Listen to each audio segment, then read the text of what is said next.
नमस्कार मंडळी, मी अशोक एम शिजोडे या यूट्यूब चॅनलमध्ये आपलं स्वागत करते. चालू घडामोडी आणि उपयुक्त माहिती या सदरामध्ये आपण जो 3 दिवसापूर्वी जो व्हिडिओ केला होता अंबावरवेच्या अभयारण्यात बुद्ध पौर्णिमेच्या दिवशी प्राणीगणना याविषयी जो व्हिडिओ केला होता त्याचा हा दुसरा भाग. आज आपण जी प्राणीगणना झाली त्याचा रिझल्ट आजच्या पेपरमध्ये आलेला आहे. त्यानुसार आपण हा व्हिडिओ करतो आहे. तर बुद्ध पौर्णिमेच्या रात्री अंबावरवा अभयारण्यात 9 वाघासह 690 प्राण्यांची नोंद करण्यात आलेली आहे. बुद्ध पौर्णिमेच्या रात्री चंद्रप्रकाशात निसर्ग अनुभव घेणाऱ्या निसर्गप्रेमींना 9 वाघासह 690 प्राणी दिसले. मागच्या वर्षी 3च वाघ दिसले होते, यावेळेस 9 वाघ दिसलेले आहेत. आता बघूया आपण सविस्तरपणे कोणते कोणते प्राणी या प्राणीगणनेमध्ये दिसून आले. बुद्ध पौर्णिमेच्या दिवशी मेळघाट व्याघ्र प्रकल्पाअंतर्गत समाविष्ट असलेल्या संग्रामपूर तालुक्यातील अंबावरवा अभयारण्यात बुद्ध पौर्णिमेच्या रात्री पार पडलेल्या वन्य प्राणी गणनेत तब्बल 9 वाघासह 690 विविध प्राण्यांची नोंद झालेली आहे. या गणनेमुळे अभयारण्य समृद्ध झालेलं आहे अशी दिसून येते.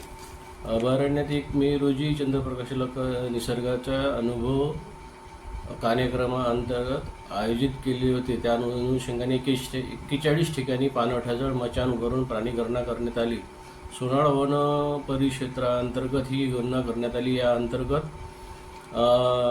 या गणनेत 9 वाघ, 3 बिबट, अस्वल 17, नीलगाय 51, सांबर 87, भोकर 20, गवा 46, रानडुकरे 79, माकड 208, मसने 3, रानकोंबडी 38, रानमांजर 8, मोर 90, ससा 20, रानकुत्रे 10, मुंगूस 1 अशी एकूण 690 वन्य प्राण्यांची नोंद झालेली आहे. गतवर्षी 2025मध्ये ही संख्या 461 इतकी होती.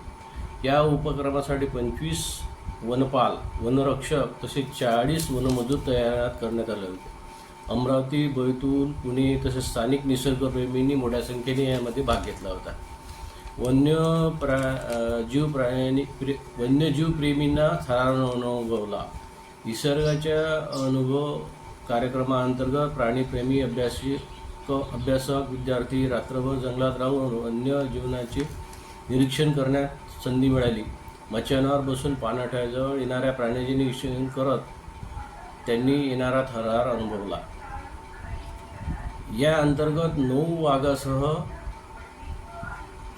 4 बछड्याचा समावेश आहे. गणनेत दिसून आलेल्या 9 वाघामध्ये 4 बछड्याचा समावेश असल्याची नोंद करण्यात आली आहे. त्यामुळे अभयारण्यात वाघाची संख्या वाढत असल्याचे स्पष्ट आहे. मागच्या वर्षी 3च वाघ दिसले होते, आता यावर्षी 9 आहेत. म्हणजे वाघाच्या संख्येत वाढ झालेली आहे. आणि वाघाच्या संख्येत वाढ झाली म्हणजे वन संरक्षण चांगल्या प्रकारे होते असं दिसून येतं. अशी पार पडली गणना. जंगलातील पाणवठ्यानुसार विभागणी करून प्रत्येक ठिकाणी मचाणावर उभारण्यात आले आहे. शुक्रवारी दुपारी 2 वाजेपासून ते शनिवारी रात्री 10 वाजेपर्यंत सलग निरीक्षण करण्यात आले. पाणवठ्यावर प्रत्येक प्राण्यांची नोंद काटेकोरपणे करण्यात आली. वान अभयारण्यातील गणना. वान अभयारण्यात लगत असलेल्या अभयारण्यात 17 ठिकाणी प्राणी गणना करण्यात आली. इथे 1 वाघ, 1 बिबट्यासह एकूण 471 वन्य प्राण्यांची नोंद झाली. यात अस्वल 6, नीलगाय 21, सांबर 9, भोकर 6, गवा 26, रानडुकर 5, माकड 43, रानकोंबडी 14, मोर 86, ससा व सायड 11, चितळ 247, मुंगूस 3, चांदी अस्वल 1 याचा समावेश आहे. अशा प्रकारे ही जी गणना पार पडली. अभयारण्याच्या अंबावरवा अभयारण्यात बुद्ध पौर्णिमेच्या रात्री 41 ठिकाणी प्राणी करण्यात आली. यात 9 वाघासह 690 प्राण्यांची नोंद झाली असून विविध शहरातील निसर्गप्रेमींनी याच्यात सहभाग नोंदवला. अशा पद्धतीने यावर्षी प्राणीगणना पार पडली. या प्राणीगणनेमध्ये मागच्या वर्षीपेक्षा वाढ झालेली आहे. त्यामुळे आपला सातपुडा विदर्भातील सातपुडा हा संपन्न होत आहे प्राणी आणि याच्या दृष्टीने. परंतु काही आदिवासी लोक या जंगलाची तोड खूप करतात. त्याच्यावर काही वन विभागानं कारवाई करायला हवी तर कारवाई करतात, परंतु त्याचा उपयोग फारसा होताना दिसत नाही. याच्यावर एक चांगला उपाय आपण करू शकतो की वन विभागात जी फळझाडं आहेत त्याची लागवड करायची आणि त्या फळझाडाचे जे उत्पन्न येईल त्या स्थानिक आदिवासींना देण्यात यावे. जसे चारोडी आहे, बिबे आहेत, मोहफुलं आहेत, बांबू आहेत आणि अजून जे फळझाडं आहेत ते लागवड करून तिथल्या आदिवासींनाच त्याची जोपासना करण्यास द्यावी आणि त्यांच्या फळापासून जे उत्पन्न मिळेल ते तिथील स्थानिक बचत गटा तयार करून त्यांच्यामार्फत विक्रून त्यांना समृद्धीकरण करता येईल. अशा प्रकारची एक संकल्पना होते जर राबवण्यात आली तर वनक्षेत्र वाढेल आणि स्थानिक जे आदिवासी आहेत त्यांना रोजगारसुद्धा मिळेल आणि त्यांचं आर्थिक उत्पन्न आणि जीवनमान उंचवण्यास मदत होईल. शासनाने अशा प्रकारच्या योजनांवर काम करावं आणि आदिवासींना सक्षम करावं. मोहफुले आहेत, चारोडे आहे,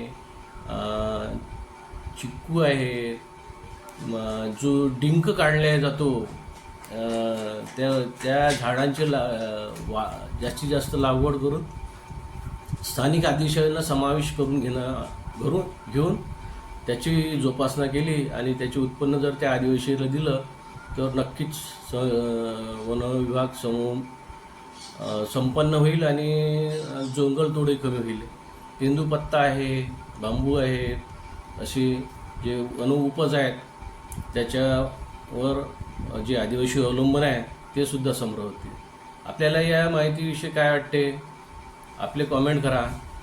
चॅनलवर नवीन असाल तर सबस्क्राईब करा, लाईक करा, शेअर करा, जेणेकरून जास्तीत जास्त लोकांना ही माहिती मिळेल आणि आपला सातपुडा समृद्ध करण्यास मदत करा.